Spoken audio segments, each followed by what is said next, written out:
예, 전주시을 출신 이성윤입니다. 후보자님 임명 축하드립니다. 감사합니다. 먼저 그 김건희 무혐의 후보자님 보셨습니까? 네, 언론을 통해서 접했습니다.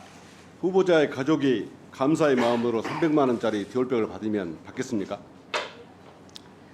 그 부분은 지금 이 자리에서 언급하는 것은 적절하지 않다고 생각합니다. 법관을 오래 하셨기 때문에 김보경 판사의 생각을 물어보겠습니다.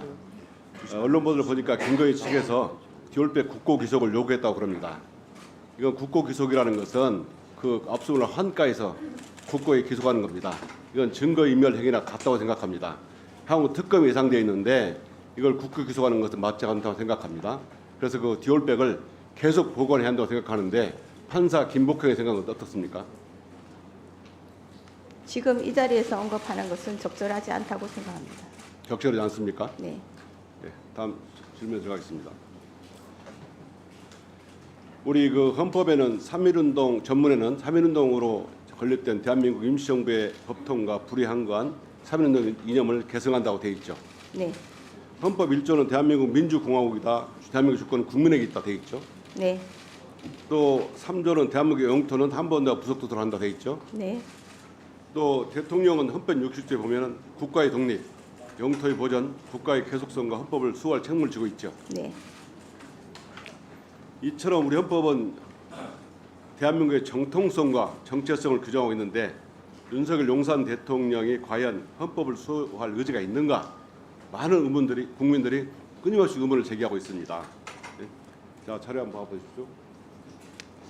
윤석열 정권에서 임명한 인사를 보면 한결같이 대한민국의 정통성과 정체성을 부정하는 헌법 부정 인사들로 채워져 있습니다. 친일파 명예회복을 주장한 자를 독립기념관장에 앉히고 일제 강점기에 우리 국민이 일본 국적이었다고 주장하는 자를 노동부 장관으로 앉히고 과거사 문제에 대해 중요한 건 일본의 마음이라고 하는 자가 국가유적을 받고 있습니다. 상황이 이렇게 심각한데도 용산 대통령은 뭔지도 잘 모르면서 인사를 했다라고 하면서 대한민국의 정체성과 정통성을 부정한 자를 임명했습니다. 이런 대통령의 인사는 헌법 부정 인사가 아닙니까?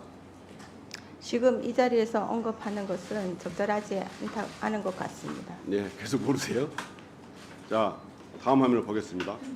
윤석열 용산 정권은 독도 지휘국에는 그렇게 적극적인 반면에 우리나라 주권 침해에 대해서는 소극적으로 대응하고 있습니다. 보시겠습니다. 후쿠시마 핵 오염수 폐기를 방조하지 않나. 사도광산 시설에 인근 시설에 조선인 반도인 특유의 불길한 악습 등 조선인을 노골적으로 비하하는 전시물이 빛이 되었는데도 이것 때문에 전 국민이 분노하고 있습니다. 그런데도 끝물 총리 기시다에게 항의 한번 못했어요. 이러다 보니까 용산에 일제 밀정의 그림자가 있다고 의심하는 국민들이 많이 있습니다. 이렇게 대한민국 정체성과 정통성을 부정하는 행위에 대해서 헌법 위반이 아닌지 후보자의 생각 어떻습니까? 지금 이 자리에서 언급하는 것은 적절하지 않은 것 같습니다. 그래요? 자, 다음 한번 보겠습니다.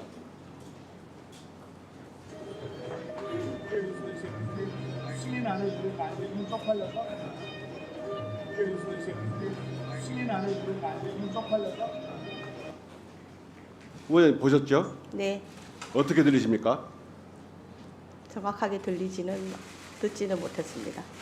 저는 윤석열 용산 대통령을 누구보다 잘 압니다. 문제는 바이든 날리면 이거 쟁점 있는 거 알고 계시죠? 이게 윤석열 정권 행보입니다. 보도 용산 정권은 헌정사상 처음으로 MBC를 상대로 전용기 탑승 불허 결정을 내렸고 외교부는 MBC를 상대로 소송하고 또 방심위는 MBC 보도에 최고 수위의 제재를 했습니다. 집권여당 윤석열 국회의원은 MBC를 항의 방문하고 또 대검찰청에 MBC 사장과 국장을 명예훼손 혐의로 고발했습니다. 조금 나중 일이지만 시민사회수석은 MBC를 향해서 회칼 테러 사건을 언급했습니다. 자, 우리 헌법 21조에는 뭐라고 되어 있는지 알고 있습니까? 조문을 지금 현재 정확히 기억하지는 못하겠습니다. 21조를 기억 못합니까? 조문 헌법을 보면은 알겠습니다. 21조 규정 자체를 지금 보지 않은 상태에서 즉답하기는 좀 어려운 것 같습니다. 헌법 21조가 모든 국민은 언론 출판의 자유를 갖는다 이렇게 되어 있습니다. 네, 기억하십니까? 네, 언론 출판의 자유에 대해서는 알고 있습니다. 우리나라 헌법 21조에 보면 언론 출판의 자유를 갖는다고 되어 있는데 아까 말씀하신 것처럼 이 바이든 날리면 한번 보도를 했다고 MBC 대해서 항공기 탑승 불허 결정을 하고 소송을 하고 방심위는 최고 수위의 제재를 했습니다. 자, 이렇게 헌법 21조가 무시됐다고 보고 저만 그런 게 아니고 우리나라 최근에 현직 PD 90명, 10명 중 9명은 윤석열 정권에서 언론 자유가 심각하게 침해되고 있다고 보고 있습니다. 후보자의 생각 어떻습니까? 지금 이 자리에서 언급하기는 적절하지 않은 것 같습니다. 후보자님, 여기 도대체 왜 나오셨습니까? 후보자님께서 헌법재판관에 되려는 이유는 현재 대한민국의 헌법 사항을 보고 이게 본인의 헌법 가치에 맞는지 안 맞는지 후보자로서 자기 견해를 밝히려고 온 것이지 않습니까? 모두 자기가 모른다, 언급하는 부적절하다 이렇게 말씀해도 안 됩니다. 자, 후보. 이처럼 윤석열 용산 정권이 대한민국의 정통성과 정체성을 부정하는 사람들을 임명하고 또 독도 지우개는 적극적인 반면에 우리나라 정통성, 정체성을 침해하는 것에 대해서는 제대로 대응하지 못하고 있습니다. 또 언론 자유를 심각하게 침해하고 있습니다. 이건 헌법 위반이 아닙니까? 그 부분에 대해서도 지금 이 자리에서 언급하는 것은 적절하지 않은 것 같습니다. 그러면 언제 언급할 겁니까? 헌법재판소에서 사건을 담당하게 되면 결정으로 판단할 가능성은 헌법 위반 일반론을 물어보겠습니다. 헌법 위반은 탄핵 사유 아닙니까? 있습니다. 일반론으로는 맞습니다. 네. 헌법재판관으로서 저는 이 윤석열 용산 대통령이 대한민국의 정체성과 정통성을 부정하고 언론 자유를 침해하는 행위에 대해서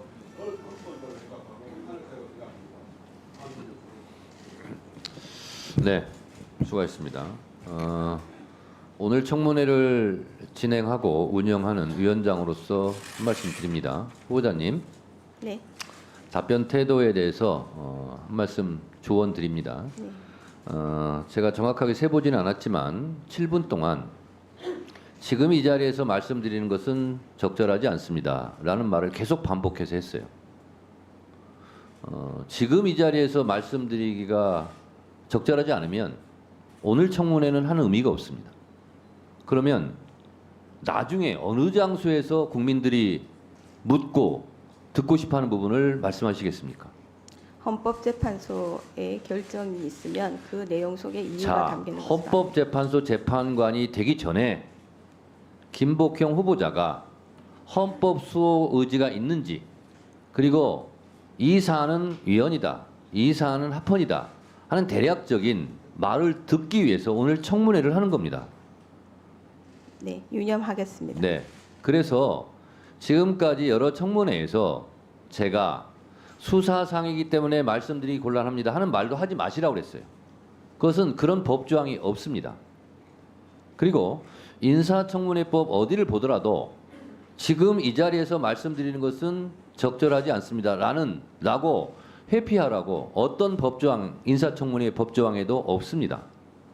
자, 법조항이 있고 없고를 떠나서 국민들이 궁금하실 내용을 의원들이 대신 물어보는 겁니다. 물론 이게 정치적으로 민감할 수 있고 그래서 후보자로서는 고역일 수 있습니다만 그것과 관계없이 분명하게 본인의 소신은 이 자리에서 밝히셔야 되고 그것을 국민들이 듣고 싶어 합니다. 그것을 위해서 오늘 청문회를 하는 겁니다. 그래서 가급적 이후에는 지금 이 자리에서 말씀드리는 것은 적절하지 않습니다 라는 말 자체가 지금 이 자리에서 말하는 것이 적절하지 않습니다. 그래서 소신껏 말씀해 주시고 대법원장께서 헌법재판관으로 추천할 때는 나름대로 김복형 후보자가 헌법재판관으로서의 자질과 전문성, 식견을 가지고 있다고 판단하였기에 아마 추천을 했을 것으로 짐작을 합니다. 그러하기에 그러한 전문성과 식견, 지식 이런 부분을 소신껏 오늘 말씀해 주시기를 부탁드리겠습니다. 네, 유념하겠습니다. 후보자께 다시 말씀드립니다. 후보자님, 네. 지금 국회의원들이 지금 이 자리에서 답변하기 곤란한 것만 지금 골라서 묻고 있습니까? 이미 답변 드린 것으로 생각합니다. 아니 그러니까요. 지금 두 분 질의가 있었고 답변을 들었는데 지금 이 자리에서 말씀드린 것은 적절하지 않습니다라는 게 대부분이에요 지금. 그러면 앞으로도 계속 의원들의 질문에 대해서 계속 이거 리피트 어게인 할 것 같은데 이러면 아니 본인의 생각은 있을 거 아니에요. 근데 지금 이 자리에서 지금 말하는 거 곤란하고 이 자리에서 말하는 거 곤란하다라는 거 아니에요 지금? 그러면 아무리 헌법재판관은 판결로서 말한다지만 어떻게 판결을 할 건지를 궁금해서 오늘 인사청문회를 하는 거잖아요. 그래서 가급적이면 소신 있게 답변을 해달라고 위원장이 지금 조언을 하는 겁니다. 위원장은 답변 태도에 대해서 지적할 수 있고 이 회의를 진행하는 사람으로서 그렇게 할 수 있어요. 후보자님. 네. 앞으로도 계속 이렇게 지금 이 자리에서 말씀드린 것은 적절하지 않습니다라는 말로 피해가면 김복형 후보자는 어떤 생각을 할지라는 것을 국민들이 알 수가 없어요. 앞으로 어떻게 하시겠습니까? 위원장님 말씀을 유념하겠습니다. 조금 아까도 위원장님 말씀을 유념하겠습니다 하고서 또 지금 이 자리에서 이렇게 발언을 하고 있거든요. 좀 더 들어보도록 하겠습니다. 자, 다음은 서영교 의원님 질문해 주세요. 예, 서울 중남구갑의 서영교 의원입니다. 후보자 되신 걸 축하드립니다. 감사합니다. 잘 살아오셨습니다. 감사합니다. 그러면 우리 앞으로도 기대하겠습니다. 헌법재판관은 가장 중요한 사람입니다. 여야가 격돌을 할 때도 정치적인 문제가 개입될 때도 헌법재판관은 중립을 딱 지키고 누구를 위해 결정을 하셔야 됩니까? 주권자인 국민을 위해서 결정해야 됩니다. 주권자인 국민을 위해 결정하셔야 됩니다. 말씀 참 잘하셨습니다. 그럼 헌법 제1조 2항 국민 주권주의 어떻게 됩니까? 내용이 헌법 제1조 2항 국민 주권주의 대한민국의 주권은 국민에게 있고 모든 권력은 국민으로부터 나온다. 맞습니다. 우리는 너무 평범한 이야기인데 이것을 꼭 잊지 말아야 합니다. 국회의원은 누가 뽑아줬을까요? 국민이 뽑아줬습니다. 국민이 뽑아줘서 저희가 이 자리에 있는 거라서 국민 앞에 복무해야 합니다. 대통령은 누가 뽑아줬을까요? 국민이 뽑으셨습니다. 국민이 뽑아주셨습니다. 국민 앞에 복무해야 합니다. 헌법재판관도 마찬가지입니다. 우리는 국민이 잠시 권력을 위임한 공무원일 뿐입니다. 그렇죠? 네. 예. 그러면 언제나 소신 있게 판단하실 수 있으시죠? 네. 예. 소신 있게 판단할 걸 꼭 요청하고 헌법 제7조는 무슨 내용인지 아십니까? 제목을 말씀해 주시면은 공익 실현의 의무. 헌법 제7조 1항 공익 실현의 의무. 구체적인 그 문구의 공무원은 국민 전체에 대한 봉사자이며 국민에 대해 공익적으로 책임을 진다. 공익을 위해 책임져야 한다는 겁니다. 하나 더 하겠습니다. 헌법 제11조 1항 국민은 모든 법 앞에 평등하다. 다 알고 계시는 내용이죠? 네. 꼭 지키십시오. 네. 그러면 제가 한번 물어보겠습니다. 박근혜 대통령은 대통령이었습니다. 대한민국에서 역사 이래 정말 한 번도 해보지 못한 대통령 탄핵이 있었습니다. 박근혜 대통령은 어떤 이유로 탄핵이 되었습니까? 헌법 질서를 위반했다는 사유인 것으로 알고 맞습니다. 헌법을 위반하고 법률을 위반해서 탄핵 대상이 되었습니다. 헌법을 위반하고 법률을 위반한 내용을 잠시 말을 해보면 공익 실현의 의무, 제가 좀 전에 얘기했던 헌법 제7조 1항입니다. 공익을 실현해야 하는데 공익이 아니라 최순실의 사익을 위해 일했다라고 해서 헌법 위반이 된 겁니다. 그리고 국가공무원법 위반입니다.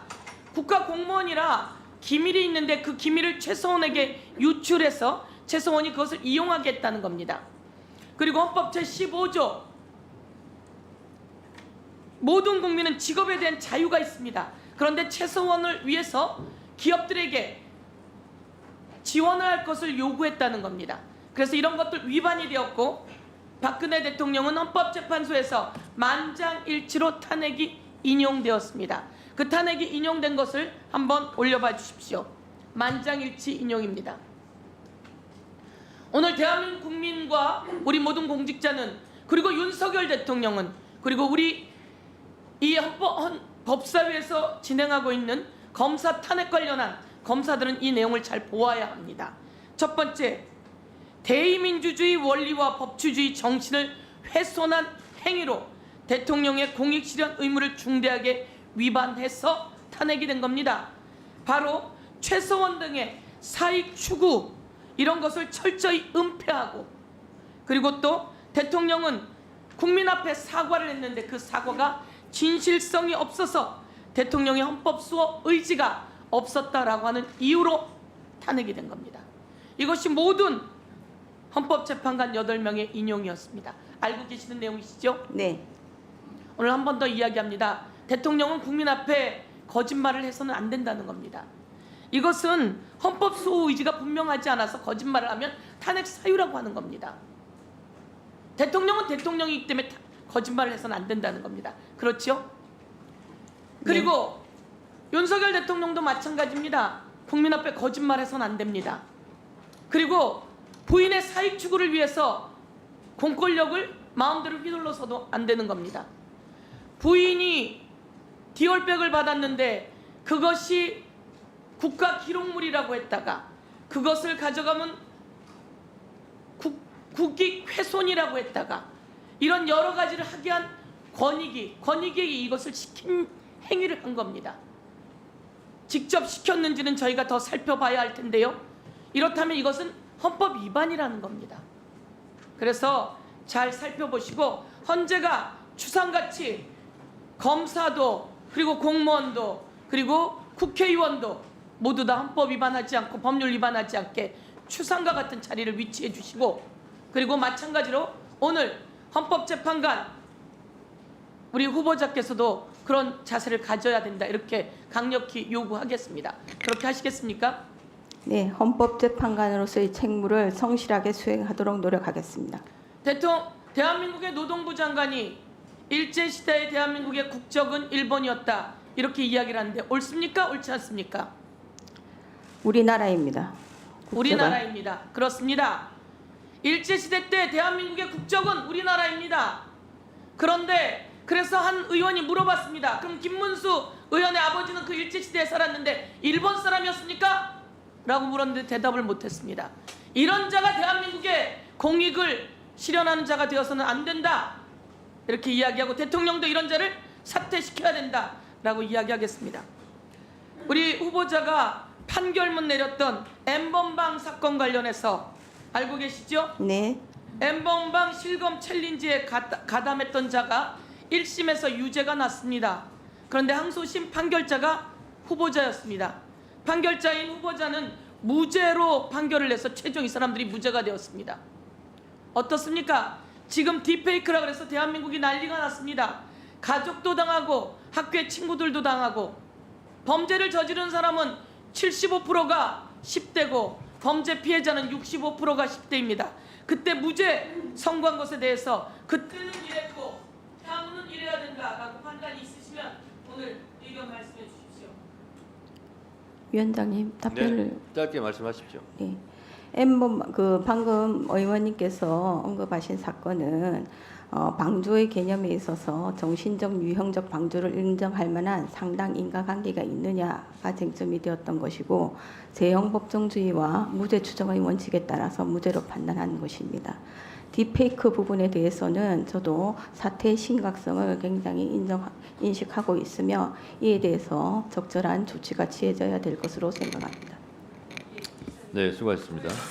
다음은 기자님, 지금 현재 대한민국이 검찰이나 권익이나 감사원 등 소위 권력기관들이 사실상 대통령에 의해서 장악되어 있고 민주주의와 법치주의의 위기다 이런 국민들의 비판 여론이 매우 높습니다.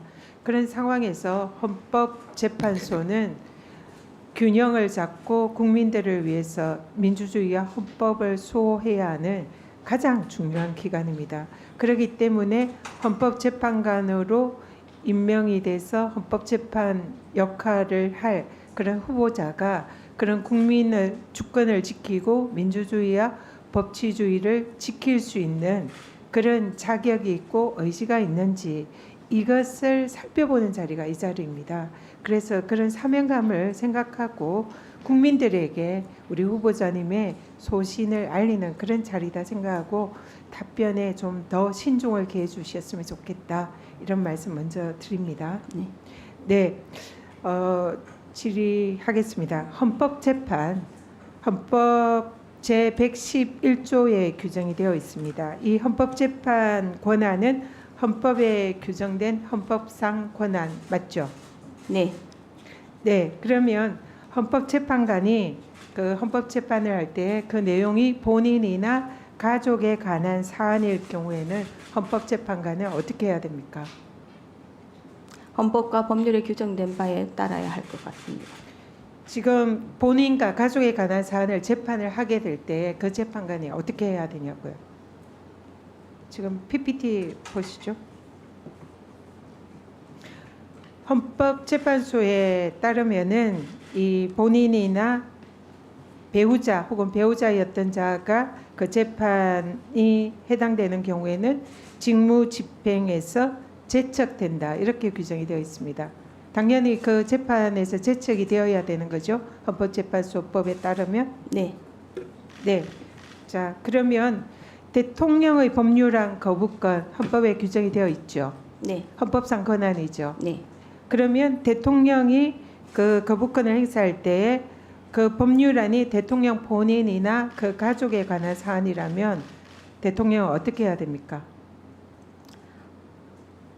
헌법이나 법률에 명확한 규정은 없는 것으로 알고 있습니다. 헌법에는 없는 거 맞습니다. 그러나 법률에는 규정이 있습니다. 공직자 이해충돌 방지법에 보면은 고위공직자에 대통령이 포함이 되고요. 그리고 대통령이 본인과 사적 이해관계가 있는 경우에는 그 직무를 회피해야 된다. 그런 규정이 있습니다. 자, 다시 묻겠습니다. 법률안 거부권이 헌법에 규정되어 있다고 해서 본인이나 배우자 관련 사안을 제척이나 회피를 하지 않고 거부권을 행사를 하면 그는 위헌입니까? 합헌입니까?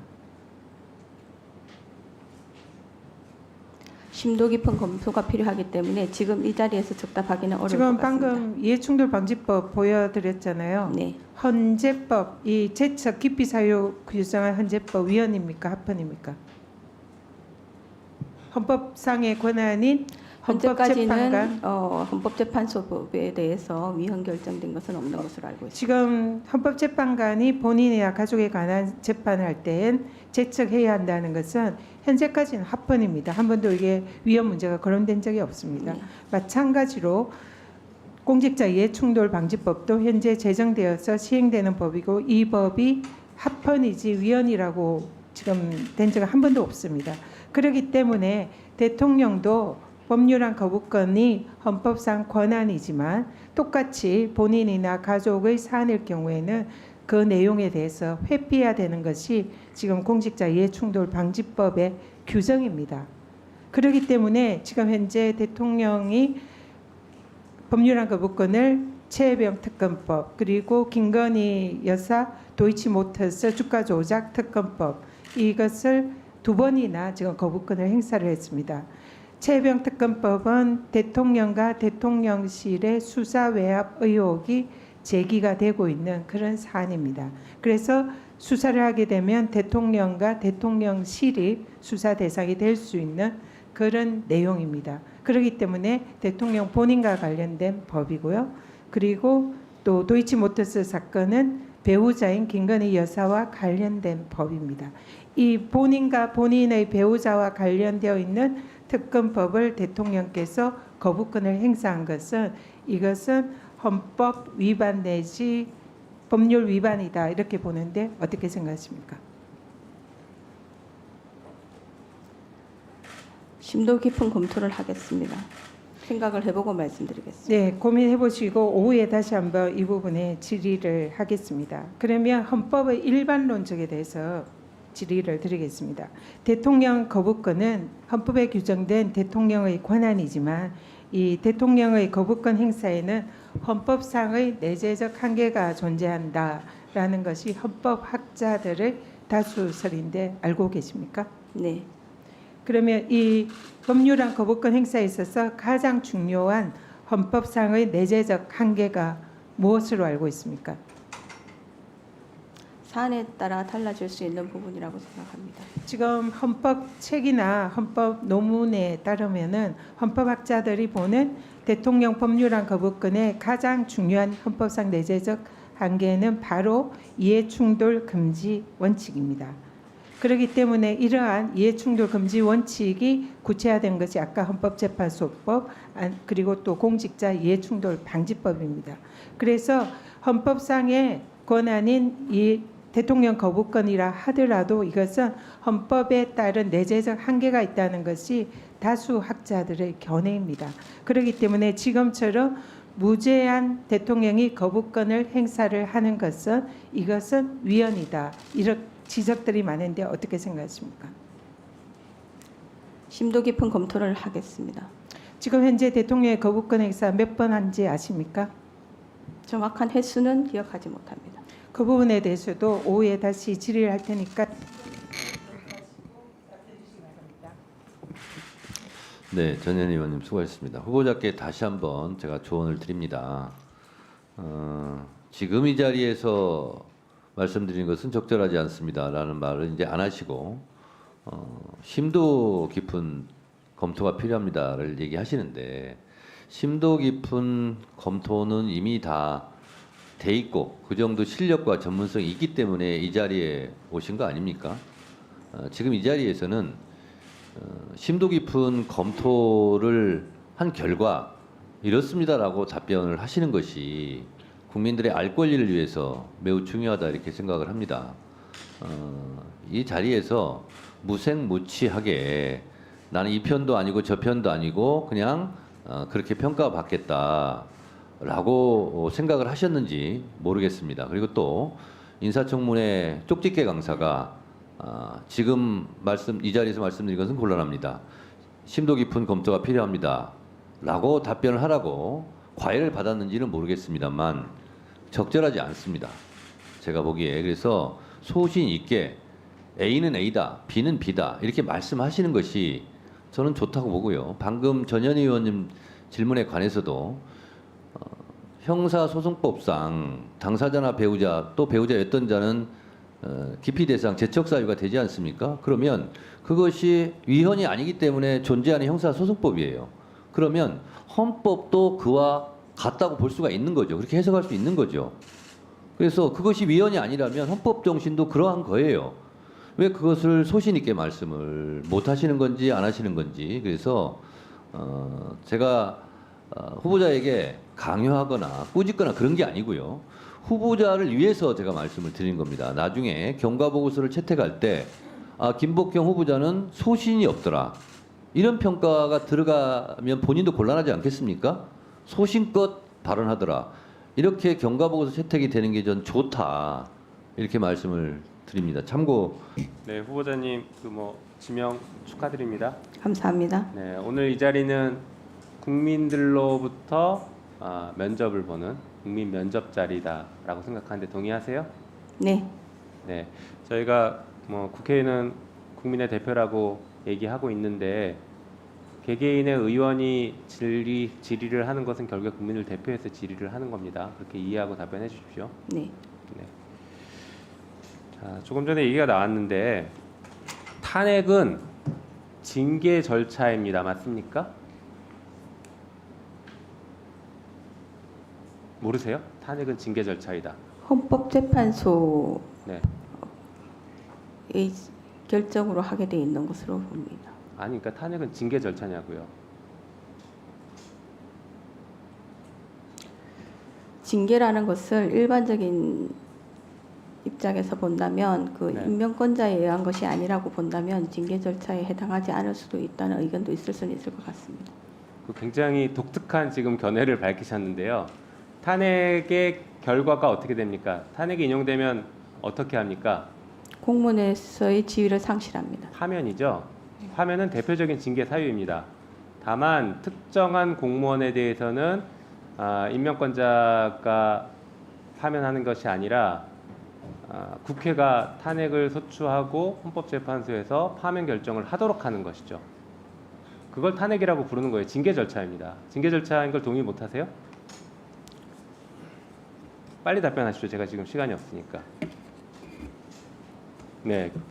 지금 법원에서 아주 헌법재판과 관련해서 우수한 전문성을 가지고 소신을 가지고 일하실 분이라고 추천을 했는데 저도 여기저기 좀 여쭤보니까 굉장히 좋은 평들을 받고 계신 거는 저도 인정을 하겠는데 의외입니다. 탄핵이 징계 절차라는 것에 대해서 이렇게 동의를 못하고 답을 못하시는 게 굉장히 의외인데 이 부분은 한번 고민해 보시고 오후 시간에 다시 한번 답변을 해 보십시오. 네. 조금 실망스럽습니다. 탄핵이 징계 절차라는 것을 동의를 못 하신다는 게. 자, 어쨌든 간 조금 전에 질의에서 탄핵에 대해서 탄핵이 만약에 헌재에서 기각되면 뭐 보상이라도 해야 되는 거 아니냐, 또 배상이라는 표현까지 쓰셨는데 그 배상이라는 것은 탄핵이 위법하다는 얘기밖에 안 되는 것인데 탄핵 절차가 위법은 아니죠. 탄핵의 사유가 인정이 안 되는 것뿐이지 탄핵 절차가 위법은 아니죠. 헌법과 법률의 정한 절차에 따라서 탄핵 절차는 이루어진다고 생각합니다. 그러니까 그렇게 돼서 헌재에서 만약 기각을 하더라도 그것은 위법한 탄핵이 아니라 탄핵 사유가 인정되지 않는 기각일 뿐인 것이잖아요. 그런 의견도 있을 수 있을 것 같습니다. 그것도 답을 못 하시면 어떡합니까? 그런 의견도 있을 게 아니라 자 그러면 반대로 입장 바꿔봅시다. 검사가 기소해요. 피고인이 무죄를 받았으면 국가 배상해야 됩니까? 아니면 형사 보상을 해야 됩니까? 형사 보상 절차로 가고 있습니다. 왜 그거는 답변하시면서 탄핵은 답을 못 하세요? 법률 규정이 명확하지 않기 때문입니다. 배상과 보상의 기준을 모르세요? 그 기준은 알고 있습니다. 뭡니까? 한번 말씀해 보십시오. 국가 권력의 위법한 작용에 대해서는 손해배상을 하는 것이고, 국가 배상이죠. 네, 자 그러면 헌재에서 탄핵이 기각되면 배상입니까? 보상입니까?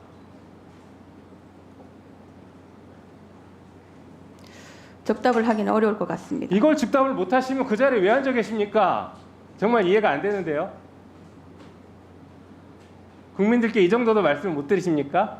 국가배상법의 규정에 의하면 공무원의 위법한 직무 집행으로 인한 손해배상을 하도록 돼 있고. 자 후보자 그러면 국회에서 헌법에 따라서 법률에 따라서 누군가를 탄핵 절차를 거치면 그게 위법한 겁니까?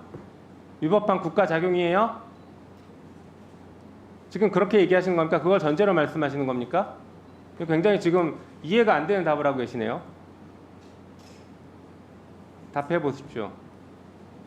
질문의 취지를 다시 한번 말씀해 주시겠습니까? 헌재에서 탄핵이 기각되면 배상입니까? 보상입니까? 물론 지금 절차가 없다고 쳐요. 절차를 만들면 배상을 만들어야 됩니까? 보상을 만들어야 됩니까? 그것은 국회에서 적절하게 처리하셔야 될 것 같습니다. 네, 오늘 왜 나오셨는지 모르겠습니다, 진짜. 아까도 모두에 말씀드린 것처럼 국민의 면접이고 국민들께서 지금 다 지켜보고 계실 것인데 어떻게 이거에 대해서 답을 못 하십니까? 자, 잘못한 검사가 있으면 탄핵하는 것은 우리 헌법과 법률에 따라서 할 수 있는 것이죠. 국회가 탄핵할 수 있습니까? 없습니까? 잘못한 검사에 대해서.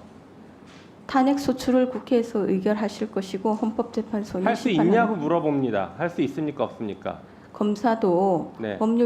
기타 법률에 정하는 공무원에 해당한다고 알고 있습니다. 탄핵 가능하죠? 규정상으로는 대상입니다. 탄핵의 네. 대상입니다. 자, 잘못한 검사가 어떤 수사를 했는지에 따라서 면죄부를 줘야 된다라고 지금 자꾸 누군가가 주장하시는데 거기에 대해서 동의하십니까?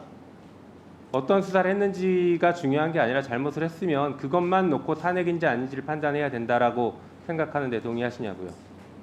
추상적인 질문이어서 답변하기가 쉽지는 않습니다. 네, 이것도 답을 못 하신다고요? 자, 지금 이게 저 혼자만의 답답함이 아니라 우리 여당 의원님들 웃고 계시죠? 얼마나 똑같이 답답한지 이게 보여지는 겁니다. 우리 후보자님 지금 답변을 이 정도 사안은 적어도 원론적인 답변을 하셔야죠. 오늘 지금 이 자리에 나와 계시는 게 지금 불만이십니까? 그렇진 않죠? 네. 영광스러운 자리잖아요. 국민들께 소신을 말씀드리는 자리라고요. 그러면 최소한의 이런 원론적인 말씀은 하셔야죠. 우리 헌법상 국민의 저항권 있습니까? 없습니까? 헌법 규정에는 특별한 언급은 없는 것으로 해석상 저항권이 인정됩니까? 안 됩니까? 인정될 수 있다는 견해도 있습니다. 본인의 생각을 말씀해 주세요. 헌법 전문에 있잖아요. 4.19 정신 나오잖아요. 네, 4.19 정신이 그것을 네. 의미하는 것이라면 헌법 전문에 규정되어 있습니다. 네, 저항권 해석상 저항권 인정된다라고 볼 수 있죠. 4.19 민주주의 이념을 계승한 것으로 알고 있습니다. 됐습니다. 이 정도로 하겠습니다. 더 물어볼 이유가 없는 것 같습니다. 네, 수고하셨습니다. 네, 장동혁 의원님. 네. 위원장님께서 여러 차례 말씀을 해주셔서 네. 말씀을 안 드리려고 했는데 그래도 오늘 저희들이 후보자에 대해서 뭐 헌법적 소신이나 법리에 대해서 어느 정도 식견을 가지고 있는지를 판단하려면 적어도 일반 추상적인 질문에 대해서는 구체적인 사건에 대한 답변이 아니더라도 답변을 해주셔야 되는 게 아닌가 싶습니다. 아까 우리 위원장님도 말씀하셨지만 뭐 법원에서 국감 준비할 때 일타 강사들은 그렇게 이야기합니다. 5마디만 준비하시면 됩니다. 진행 중인 사건이라 답변하기 곤란합니다. 앞으로 사건이 접수될 수도 있어도 답변하기 곤란합니다. 뭐 그 말씀 저 법원 구성원들에게 적절한 방법으로 전달하겠습니다. 뭐 구체적인 답변 준비 못했는데 오후에 답변 드리겠습니다. 몇 가지만 준비하면 되거든요. 근데 지금 후보자도 번호판 한 3개 들고 계시면 될 것 같아요. 오늘 답변 드리기 곤란하다. 제가 답변 드리기 적절하지 않다. 심도 있게 고민해 보겠다. 뭐 일반 추상적이라 답변하기 곤란하다. 그럼 저희들이 뭐 어떤 걸 가지고 후보자가 어떤 소신을 가지고 있는지 적어도 저희는 헌법 재판에 관해서는 헌법 재판도 재판이고 사법 기능의 일부이긴 하지만 적어도 이 헌법적 가치에 대해서는 법원의 판사와는 조금 다른 소신과 결단이 있어야 된다고 생각합니다. 그게 어떤 정치적인 편향을 의미하는 것은 아니고요. 근데 저희들이 그런 헌법적 가치관, 그다음에 헌법적 법률적 소양, 뭐 지식 이런 부분들에 대해서 후보자가 어느 정도의 자질을 가지고 있는지를 점검하기 위해서 오늘 인사청문회를 하고 국민들께 그걸 보여드리려고 하는데 뭐 저는 여당 야당 의원님들의 질문에 대한 답변의 차이가 뭐 그건 문제가 아니라고 생각합니다. 여든 야든 적어도 일반 추상적인 그리고 헌법 이론의 뭐 원론적인 질문에 대해서는 구체적인 사건에 대한 답변이 아님을 전제로 말씀을 해주시는 게 맞지 않을까 싶어서 위원장님께서 아까 말씀하신 것처럼 뭐 강연은 아니더라도 그 부분에 대한 말씀을 다시 한번 해주실 것을 위원장님께 부탁드리겠습니다. 네. 의사진행 발언을 잘 들었고요. 정심 장심 같습니다. 정청래의 마음이나 장동혁의 마음이 같습니다. 왜냐하면 지금 그 의사진행 발언 내용을 제가 지금 말씀을 드리려고 그랬거든요. 그래서 후보자님, 제가 헌법 제65조 1항을 읽어드리겠습니다. 제가 찾아놓고 기다리고 있었어요, 지금. 탄핵 규정인데 헌법에서 대통령, 국무총리, 국무위원, 행정 각부의 장, 헌법재판소 재판관, 법관, 중앙선관위원, 감사원장, 감사위원, 기타 법률이 정한 공무원이 그 직무 집행에 있어서 헌법이나 법률을 위배한 때에는 국회는 탄핵의 소추를 의결할 수 있다. 이렇게 되어 있습니다. 그래서 기타 법률에 정한 것에 의해서 검사 탄핵도 되는 거죠. 네. 자, 지금 장동혁 의원님이나 김용민 의원의 주장을 제가 간략하게 요약하면 이런 겁니다. 구체적인 사건에 대해서 답변을 하라는 것이 아니고 이런 절차가 잘못됐으면 그 자체가 불법 아닙니까? 무효 아닙니까? 근데 그 절차에 의해서 탄핵이든 뭐든 진행이 됐어요. 그러면 기각이든 인용이든 간에 헌법재판소에서 결정을 할 거 아닙니까? 네. 그 전까지는 합법한 거냐 불법한 거냐 이걸 묻는 거예요. 절차에 문제가 있느냐 없느냐. 그러면 네, 헌법 65조 1항의 규정에 의해서 탄핵 절차를 국회에서 의결하고 밟는 것은 합법입니다. 이렇게 답변을 하라는 거예요. 예를 들면 네. 그런 겁니다. 근데 그거에 대해서 심도 있는 검토가 필요합니다. 이렇게 답변한다 그러면 도대체 어떻게 하자는 거냐? 질문의 취지를 정확하게 예, 하지 예. 못한 것 같습니다. 그렇습니다. 그래서 예를 들면